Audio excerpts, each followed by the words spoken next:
Hello friends, welcome to our nature lover family. প্রকৃতি পরিবার গ্রুপে আপনাদের সকলকে স্বাগত জানানো হচ্ছে।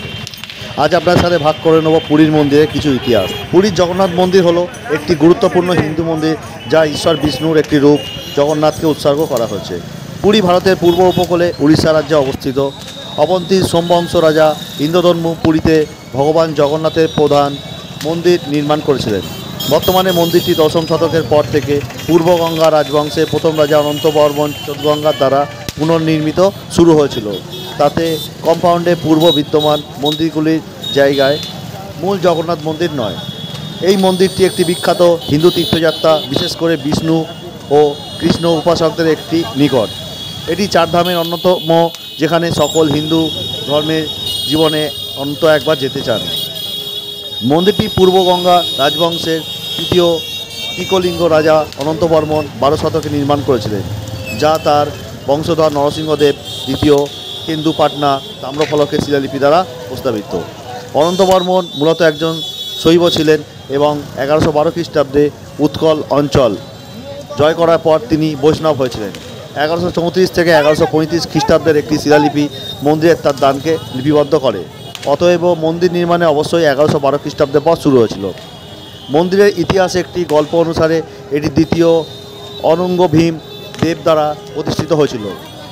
বিভিন্ন ইতিহাসে বিভিন্নভাবে 1196, 1197, 1205, 1216 বা 1226 হিসাবে নির্মাণের বছর উল্লেখ করা হয়েছে।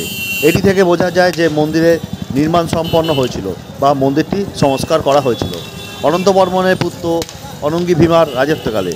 পূর্ব গঙ্গা রাজবংশ এবং সূর্যবংশী রাজবংশ সহ পরবর্তী রাজাদের শাসনমলে মন্দিরটি কমপ্লেক্সটি আরও বিকশিত হয়েছিল।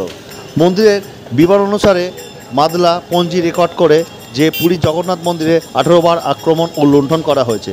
1568 সালে বাংলার কররানী রাজা সুলাইমান খান করণী সেনাপতি কালাপাহাড় পুরীর জগন্নাথ মন্দির আক্রমণ করেন। সে সময় 1568 থেকে 1577 সাল পর্যন্ত মোট 9 বছর বন্ধ ছিল রথযাত্রা। 1601 সালে তৎকালীন বাংলার নবাবের কমান্ডের মিরাজ খুরারাম হামলা চালায় পুরীর মন্দিরে। জগন্নাথ, বলরাম ও সুভদ্রার মূর্তি রক্ষা করতে মূর্তিগুলিকে পুরী থেকে 13 থেকে 14 কিলোমিটার দূরে কপিলেশ্বর পঞ্চমুখী গোসানী মন্দিরে সরিয়ে নিয়ে যাওয়া হয়। সেই বছর রথযাত্রা বন্ধ থাকে। 1607 সালে উড়িষ্যার মুঘল সুবেদার কসিম খান জুনি হামলা চালান জগন্নাথ মন্দিরে। মূর্তিগুলিকে বাঁচাতে লুকিয়ে খুড়াগার গোপাল জিউ মন্দিরে নিয়ে যাওয়া হয়। সে বছর রথযাত্রা হয় না। 1611 সালে বন্ধ থাকে রথযাত্রা। আকবরের সভাসদ টন্ডরমলের ছেলে কল্যাণমল উড়িষ্যার সুবেদার হয়ে এসে পুরীর জগন্নাথ মন্দিরে হামলা চালান।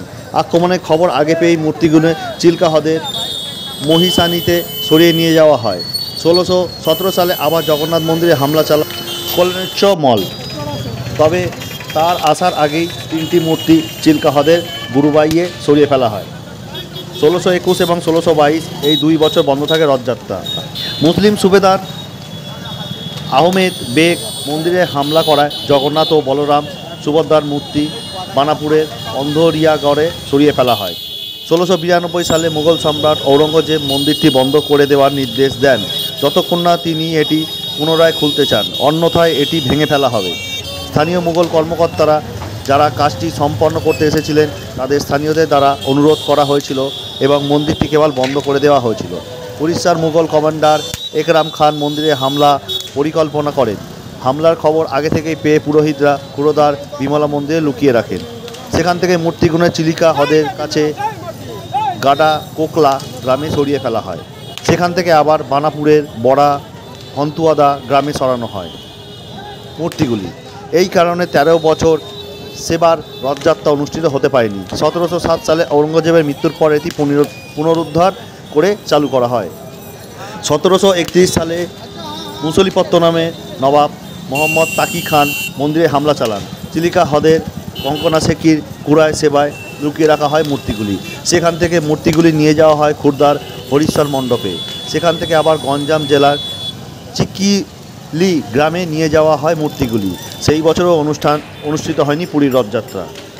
মন্দিরটি বেলেপাথরের তৈরি। 1161 খ্রিস্টাব্দ নাগাদ পুরীর জগন্নাথ মন্দির প্রতিষ্ঠা করা হয়। এই নিয়ে ঐতিহাসিকদের বিস্তর দ্বন্দ্ব আছে। মন্দিরটি 4টে দ্বার, উত্তর, দক্ষিণ, পূর্ব এবং পশ্চিম। উত্তর দিকের দরজাটি হস্তিদ্বার, দক্ষিণ দিকের দরজা অশ্বদ্বার, পূর্ব দিকের দরজা সিংহদ্বার এবং পশ্চিম দিকের দরজা ব্যাঘ্রদ্বার।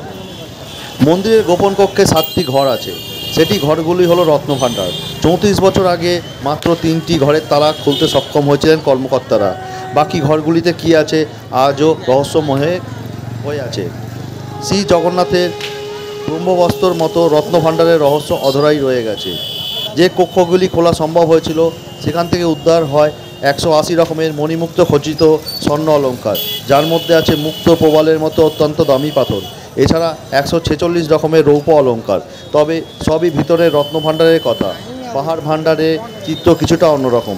পুরীর জগন্নাথ মন্দির আইন 1952 অনুযায়ী রেকর্ড জানার অধিকারে 1978 সালের তালিকা তৈরি করা হয়।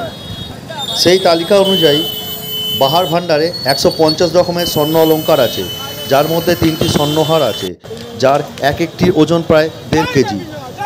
শ্রী জগন্নাথ এবং বলভদ্র স্বর্ণ শ্রীভুজ ও শ্রী প্রায়ণের ওজন প্রায় যথাক্রমে 9.5 কেজি এবং 8.5 কেজি। জগন্নাথ, বলরাম এবং সুভদ্রা স্বর্ণ মুকুট ওজন 7 কিলো, 5 কিলো এবং 3 কিলো।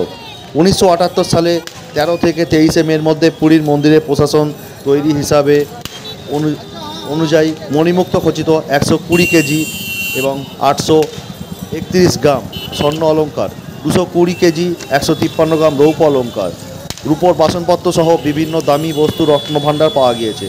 প্রতি বিজয়া দশমী, কার্তিক পূর্ণিমায়, পৌষ পূর্ণিমা এবং মাঘী পূর্ণিমার দিন শ্রীক্ষেত্র ভক্তদের সামনে রাজবেশে দর্শন দেন মহাপ্রভু। তার সেই শয্যা দেখে ভক্তরা ধন্য ধন্য করেন। সেসব অলঙ্কারে জগন্নাথ দেবকে সাজানো হয়। সেগুলি হলো শ্রীচরণে শ্রীপায়র, হাতে শ্রীভুজ, কর্ণে কিরীটি, ওড়না, সূর্যচন্দ্র, কানা, আরাকানি, ঘাগরা, মালি, কদম্বমালি, তালি চন্দিকা, অলকতিলকা, ভোবাকণ্ঠী, স্বর্ণচন্দ্র, রৌপশঙ্খ, হরিদা, সেবতীমালি ইত্যাদি। দাদা বলভদ্রের অঙ্গে থাকে শ্রীপায়র, শ্রীভুজ, শ্রীকিরিকিটি, অধ্যয়নী কুণ্ডর, সূর্যচন্দ্র, আরাকানি, কদম্বমালি, তিলকচন্দ্রিকা, হল, মুসল, বহরামালি ইত্যাদি।